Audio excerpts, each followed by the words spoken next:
So ఈ పెద్ద ఆయన అండ్ బీవీఎస్ రవి ఒక గంట సేపు కూర్చొని మాట్లాడుకుంటూ ఉన్నవాళ్ళు ఉండకుండా ఒక చిన్న కాంట్రవర్షియల్ స్టేట్మెంట్ ఒకటి బయటికి తీశాడు. అదేంటంటే ఆ రోజుల్లో జగన్ సినిమా టికెట్ రేట్లు తగ్గించడమే బాగుంది అని ఎగ్జిబిటర్ తనకి చెప్పాడు అని బీవీఎస్ రవి అన్నాడు. సో ఇక్కడ మనం గ్రహించాల్సిన మాట, ఎగ్జిబిటర్స్ తనకి చెప్పారు తప్ప ఇది BVS Ravi point of view కాదు, అది బీవీఎస్ రవి ఒపీనియన్ కాదు. నెంబర్ 1. నెంబర్ 2, ఎగ్జిబిటర్స్ కూడా ఎందుకు చెప్పుంటారు, అది ఒక రకమైన ఫ్రస్ట్రేషన్.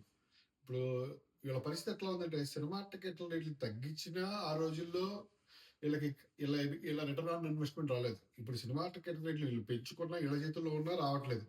సో ఈ ఫ్రస్ట్రేషన్ ఏమంటారంటే అదే బాగుంది సార్ అంటారు. ఎందుకంటే ఒక క్లారిటీ లేదు, ఏది కరెక్ట్గా చేస్తే ఏది బాగుంటుంది అనేది ఇంకా క్లారిటీ లేదు. ఎందుకంటే ఇది ఒక ఫార్ములా, ఈ ఫార్ములా చేస్తే మనకి సినిమా ఇండస్ట్రీలో డబ్బులు వస్తాయి, సినిమా టికెట్లు తక్కువ ఉండాలి, సినిమా ఎలా ఉండాలి, అలా ఏ ఫార్ములా లేదు అక్కడ. అది ప్రాబ్లం. నెంబర్ 2 ఏంటంటే, ఇతనికి జగన్ తోటి ఏదైనా ప్రేమ ఉంటుంది, రుచి ఉంటుంది అని నేను అనుకోను. ముఖ్యంగా ఇతను బాలకృష్ణ తోటి క్లోజ్ ఉంటాడు, చిరంజీవితో క్లోజ్ ఉంటాడు, తర్వాత రామ్ గోపాల్ వర్మతో క్లోజ్ ఉంటాడు. సో ఇది ఉన్నాడు న్యూట్రల్గానే ఉండాలి, తర్వాత బయటకి న్యూట్రల్గా ఉండాలి, లోపల బహుశా ఇతను కనుక మ్యాక్సిమం ఇతనికి పొలిటికల్ కాంటాక్ట్ ఏమైనా ఉంటే ఇతను చేసేది, ఇతను ఓటు తెలంగాణలో ఉంటుంది కాబట్టి అక్కడ వైఎస్ఆర్సీపీ లేదు కాబట్టి ఇతనికి వైఎస్ఆర్సీపీకి సంబంధం ఉండే ఛాన్సే లేదు. ఉంటే గింటే కనుక తెలంగాణలో ఇతను ఓటు ఉంది కాబట్టి కాంగ్రెస్కి ఇతను ఓటు వేస్తూ ఉండుండొచ్చు.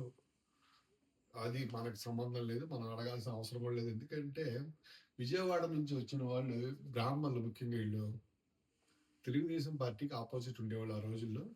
వీళ్ళందరూ కాంగ్రెస్కి vote bank. And of our business.